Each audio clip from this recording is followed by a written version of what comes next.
you wanted to do the raw vocals versus pre-recorded for all of your scenes. Now, was there any pushback on that, or were they very supportive of that methodology? They were very supportive, but I also was very adamant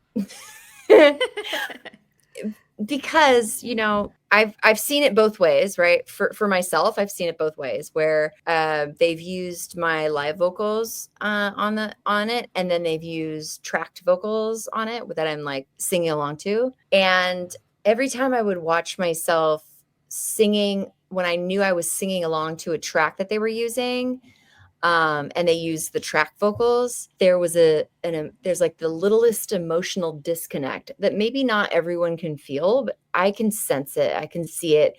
I see it a lot. And when I watch, you know, any movie that's a musical or anything where they don't use live vocals, they use pre-record vocals, but they use the live action, right? So Mm-hmm. they use their voice for live action, but then they cut to canned vocals. To me, it takes me right out of the scene. And a lot of times, you know, sometimes there'll be a brilliant singer and I never understand why they don't just let that singer sing live and use the live vocals.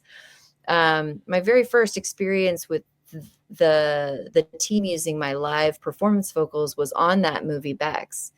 And I noticed such a the emotional connection of the song was so much more complex. It made more sense, and you have the ambience and the sound of the room, and you have a more emotionally connected performance because you're singing it in the space, in the moment, in time. Whereas if you go to a studio and you pre-record your vocals, it's going to have that little disconnect, right?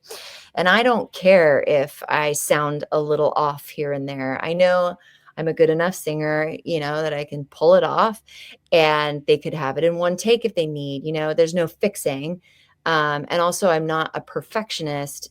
I like it when a vocal doesn't sound computerized and perfect, because then you're really in the human experience. And sometimes people get so lost in needing Perfection. perfect vocals on a song that then you lose what would have been this beautiful performance with breaks and cracks and maybe a little bit of a flat note here and there. But it's about the full performance. It's not about the perfection. It's about the connection, the human connection. So I was very adamant with them, because it's not like, you know, these songs are in the scene. They're part of the show. They're part of the character. They're part of the development. And because of that, I needed them to 100% use my live vocals.